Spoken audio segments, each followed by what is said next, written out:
சும்மா போகுது. அந்த தாத்தா என்ன பண்றாரு பாருங்க. அப்புறம் கிழவனை கடிக்குது, கிழவனை கடிக்காதுன்னு சொல்லுவாங்க. போறவர் கம்முன்னு போக வேண்டியதானே. போகும்போது நாய் அடிச்சுட்டு இருக்கிறாரு. ஏன் தாத்தா, ஏன் எது கல்லெடுத்து அடிக்கிறீங்க?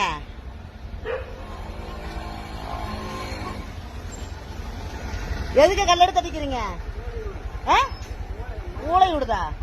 நீ நடக்கிறது கூட தான் அதுக்கு பிடிக்கல, அதுக்காக ஊளை அடிக்க கூடாதுங்க. நாய கல்லெடுத்து அடிக்க சட்டப்படி தப்பு. மருந்து வச்சு கொல்ல போறோம். மருந்து வச்சு கொல்ல போறீங்களா? முகத்தை காட்டுங்க. அப்படியா? மருந்து வச்சு கொல்ல போறியா? இந்த வயசுல கம்பி என்னணுமா? பின்ன மருந்து வச்சு கொல்ல போறேன்ற நாய்களை?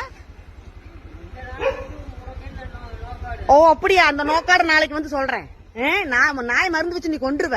வயசான காலத்துல என்னது நீ பாரு வேலைய. மருந்து வச்சு கொள்ளுவேன்ற நீ வயசாச்சோட கொஞ்சம் கூட அறிவு இருக்குதா உங்களுக்கு? என்னது நீ எதுக்கு ரோட்ல நடக்கிற? கல்லெடுத்து அடிச்சுக்கிறது கடிக்காம என்ன பண்ணும்? நீ எவ்வளவு பேர் வசதியாலவே இரு. விச வச்சு கொள்ளுவேன்ற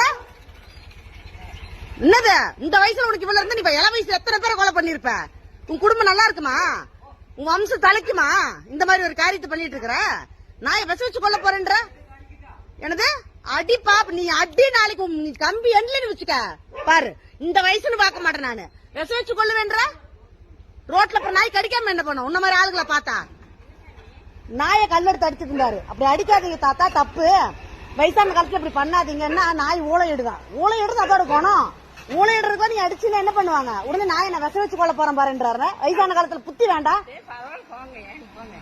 என்ன போங்க, வயசானவர் அடக்கி வைக்கிறதுக்கு நம்ம இல்ல. நமக்கு என்ன சண்டை? நாய் விச நாய்களுக்காக எத்தனை சட்டங்கள் இருந்துகிட்டு இருக்கு. நாயை விச வச்சு கொள்ள வேண்டியிருக்கிறாரு அவங்க.